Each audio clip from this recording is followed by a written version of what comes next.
Dear Esther, the gulls do not land here anymore. I've noticed that this year they seem to shun the place. Maybe it's the depletion of the fishing stock driving them away. Perhaps it's me. When he first landed here, Donnelly wrote that the herds were sickly and their shepherds the lowest of the miserable classes that populate these Hebridean islands. 300 years later, even they have departed.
At night, you can see the lights sometimes from a passing tanker or trawler.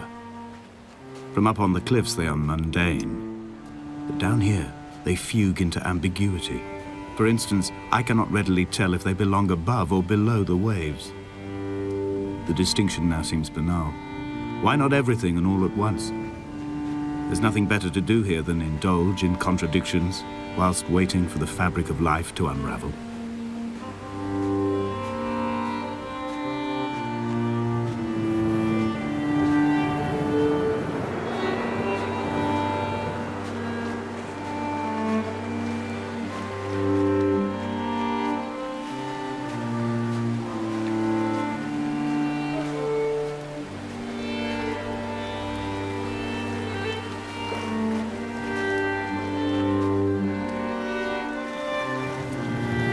Dear Esther, I found myself to be as featureless as this ocean, as shallow and unoccupied as this bay, a listless wreck without identification.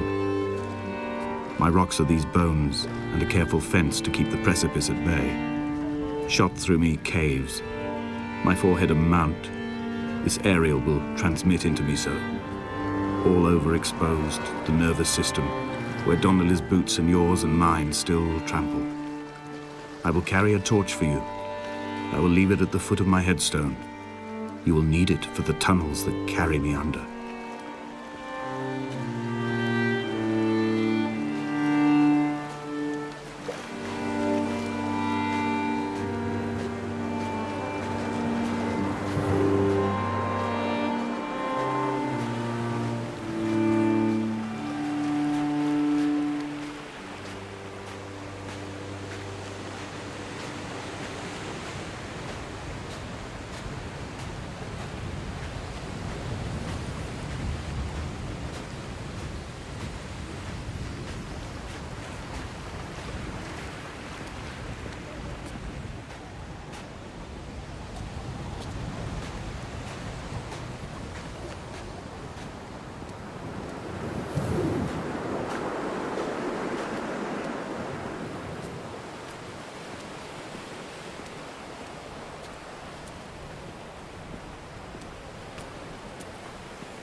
Donnelly's book had not been taken out from the library since 1974.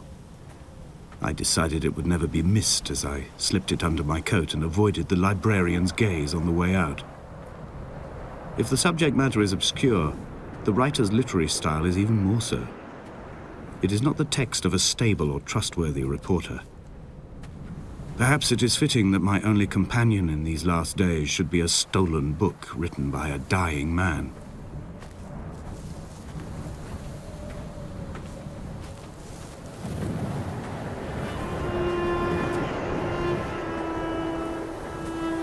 When someone had died or was dying, or was so ill they gave up what little hope they could sacrifice, they cut parallel lines into the cliff, exposing the white chalk beneath.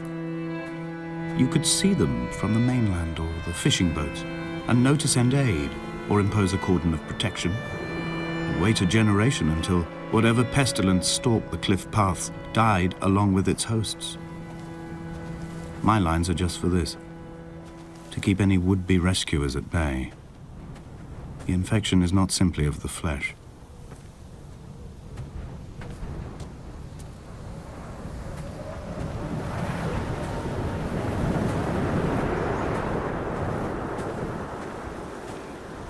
They were God-fearing people, those shepherds.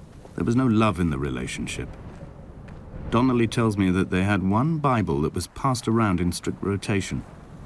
It was stolen by a visiting monk in 1776, 2 years before the island was abandoned altogether. In the interim, I wonder, did they assign chapter and verse to the stones and grasses, marking the geography with a superimposed significance that they could actually walk the Bible and inhabit its contradictions?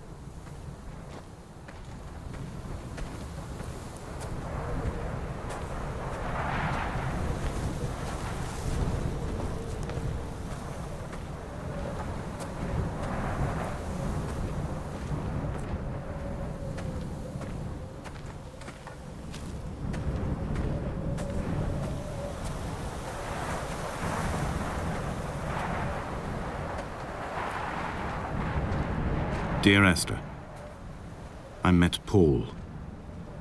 I made my own little pilgrimage. My Damascus, a small semi-detached on the outskirts of Wolverhampton. We drank coffee in his kitchen and tried to connect to one another. Although he knew I hadn't come in search of an apology, reason, or retribution, he still spiraled in panic, thrown high and lucid by his own dented bonnet. Responsibility had made him old. Like us, he'd already passed beyond any conceivable boundary of life.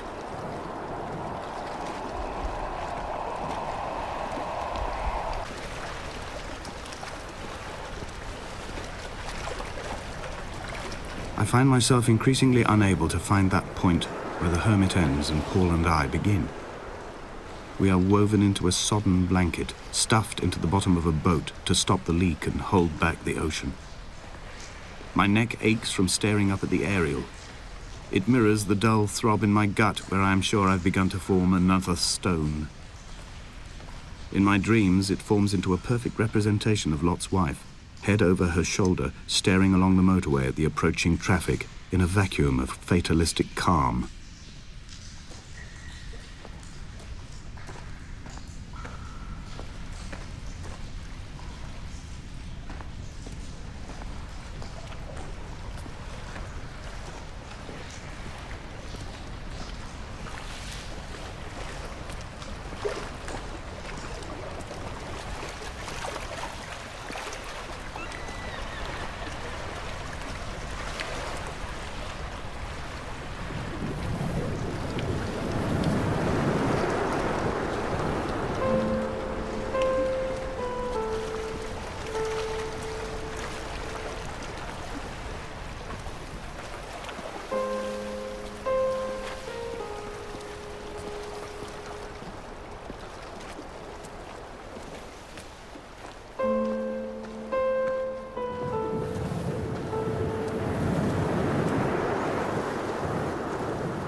He still maintains he wasn't drunk, but tired. I can't make the judgment or the distinction anymore. I was drunk when I landed here, and tired too. I walked up the cliff path in near darkness and camped in the bay where the trawler lies beached.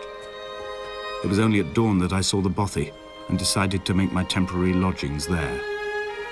I was expecting just the aerial and a transmitter stashed in a weatherproof box somewhere on the mount. It had an air of uneasy permanence to it. Like all the other buildings here, erosion seems to have evaded it completely.